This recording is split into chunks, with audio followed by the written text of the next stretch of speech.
Hello class 7 learning with a প্রিয়ার আজকের আয়োজনে তোমাদের জন্য থাকছে ইউনিট 4 এর লেসন 8 এর পার্ট বি এবং আমাদের পেজ নাম্বার হচ্ছে 41। এর আগের ভিডিওতে আমি পার্ট এ সম্পর্কে বিস্তারিত আলোচনা করেছি এবং তোমাদের যাদের এই ভিডিওটা দেখার প্রয়োজন বলে মনে করছো তারা প্লেলিস্টে গিয়ে দেখে নিতে পারো। তো চলো আজকের কাজটা আমরা শুরু করি। আমাদের পার্ট বি এর ইনস্ট্রাকশনে বলা হচ্ছে যে read the text again and tick the best answer.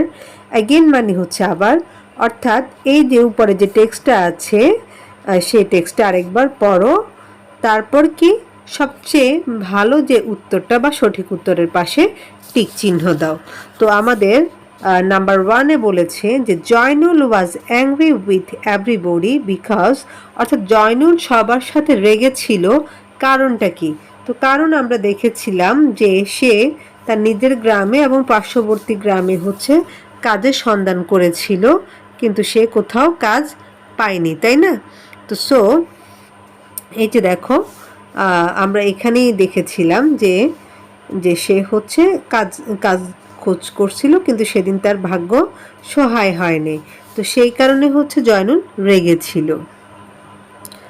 তার মানে দেখো আমাদের আনসারটা হচ্ছে সিতে বলছে যে he did not find any work in his village and in the next village, অর্থাৎ সে তার নিজের গ্রামে এবং পার্শ্ববর্তী গ্রামে কোনো কাজ খুঁজে পায়নি। সো আমাদের রাইট আনসার হবে সি। আর বাকি দুটো অপশন আমরা চাইলে দেখে নিতে পারি। এতে বলছে যে he was looking for work in his village and in the next village, সে তার নিজের গ্রামে এবং পার্শ্ববর্তী গ্রামে হচ্ছে কাজ খোঁজ করছিল।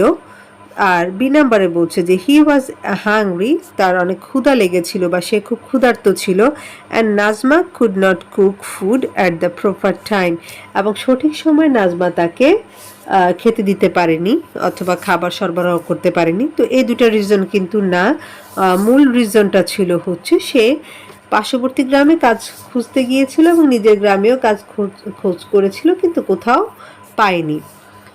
এরপর দেখো 2 নম্বরে বলছে Zainul shouted loudly at Nazma, অর্থাৎ নাজমার সাথে জয়নুল খুব চিৎকার করছিল বিকজ, কারণটা কি?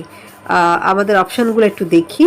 অপশান এতে বলছে she could not give him food in time, সে সঠিক সময়ে জয়নুলকে খাবার দিতে পারেনি, এটা একটা অপশান বলছে। এরপর বলছে she had a bad headache, তার তীব্র মাথা ব্যথা ছিল। She forgot to cook food in time, সে সময় মতো খাবার রান্না করতে ভুলে গিয়েছে। তো চলো আমাদের টেক্সটে এই সম্পর্কে কি বলেছে সেটা একটু খুঁজে বের করি আগে। দেখো আমরা যদি আমাদের প্যাসেজটা দেখি, এখানে দেখতে পাচ্ছি যে when he was back home Nazma failed to serve his meal, যখন সে বাড়িতে এসে পৌঁছালো নাজমা তখন তাকে খাবার সরবরাহ করতে ব্যর্থ হয়েছিল। দ্যাট মেড হিম শাউট এট নাজমা, এবং এই কারণে সে নাজমার সাথে চিৎকার চেঁচামেচি করেছিল। সুতরাং আমাদের আনসারটা হবে এ। তো এরপর আমরা 3 নম্বরে দেখব। 3 নম্বরে কি বলছে? ইট উইল টেক এজেস, এই যে এটাতে অনেক সময় লাগবে। দ্য আন্ডারলাইন ওয়ার্ডস মিন, এখানে এই আন্ডারলাইন করা বা দাগানো এই যে টেক এজেস শব্দটা দিয়ে কি বোঝানো হচ্ছে? মিন মানে হচ্ছে বোঝানো, এখানে কি বোঝাচ্ছে দেখো। প্রথমটায় বলছে Nazma is suffering from old age, হ্যাঁ মানে নাজমার কি হচ্ছে, বয়স বেড়ে যাচ্ছে। এরপর দেখো বি নাম্বারে বলছে a very long time will be needed, অনেক বেশি সময়ের প্রয়োজন। Zainul is willing to wait long, willing মানে হচ্ছে ইচ্ছা, হ্যাঁ জয়নুল দীর্ঘক্ষণ ধরে অপেক্ষা করতে ইচ্ছুক ছিল। কিন্তু এগুলোর কোনোটা এই এ এবং সি এর কোনোটাই না। টেক এজেস বলতে বোঝানো হচ্ছে অনেক দীর্ঘ সময়ের প্রয়োজন। সুতরাং আমাদের রাইট আনসার হচ্ছে বি, যে আ very long time will be needed. এরপর 4 নম্বরে বলছে যে হু শুড রান দ্য ফ্যামিলি, অর্থাৎ কে পরিবার পরিচালনা করে। তো আমরা কিন্তু আমাদের টেক্সটে দেখেছি যে নাজমা তার হাজব্যান্ডকে বলছে যে আমরা একসাথেই, তুমি টাকাটা আর্ন করো আর আমিও পরিবার চালাই, এরকমই কিন্তু বলেছিল যে I don't earn money but I also run the family. আমিও কিন্তু পরিবার চালাই। আর তার হাজব্যান্ডের ক্ষেত্রে সে বলছে I work can earn money to run the family. অর্থাৎ জয়নুল তার নিজের কথাই বলছে যে আমি কি করি, টাকা ইনকাম করি, কাজ করি পরিবার পরিচালনার জন্য। তার মানে হচ্ছে নাজমার কথা বলল যে সে নিজেও পরিবার পরিচালনা করে, আবার জয়নুলের কথা বলল। তো সুতরাং আমাদের রাইট আনসার হবে জয়নুল অ্যান্ড নাজমা। সি নাম্বারটা হবে রাইট আনসার। এরপরে বলছে দেখো 5 নম্বরে যে what can make a family happy, কি একটা পরিবারকে সুখী করতে পারে। তাহলে কি কি কাজ একটা পরিবারকে সুখী করতে পারে দেখো, মানি অ্যান্ড হাউস ওয়ার্ক, টাকা এবং গৃহস্থলীর কাজ। তারপর হচ্ছে work that Nazma does at home, যে কাজটা নাজমা বাড়িতে করে সেই ধরনের কাজই কিন্তু পরিবারকে খুশি করে। এরপর আবার বলছে যে work that Zainul does to earn money. হ্যাঁ, জয়নুল কি করছে, জয়নুল এমন কিছু কাজ করছে যেটার মাধ্যমে হচ্ছে টাকা ইনকাম করা যায়। তো আসলে জিনিসটা কোনটা সেটা একটু আমরা দেখব। এটা হচ্ছে যে মানি এবং কি দরকার আমাদের, হাউস ওয়ার্ক, দুইটাই কিন্তু দরকার। এখানে রাইট আনসার হচ্ছে এই নাম্বার। কারণ হচ্ছে আমরা আমরা যদি আবার টেক্সটে ফিরে যাই তাহলে কিন্তু দেখতে পাবো এখানে বলছে যে remember you work for money but my work in the home can make the family stick together and make it happy.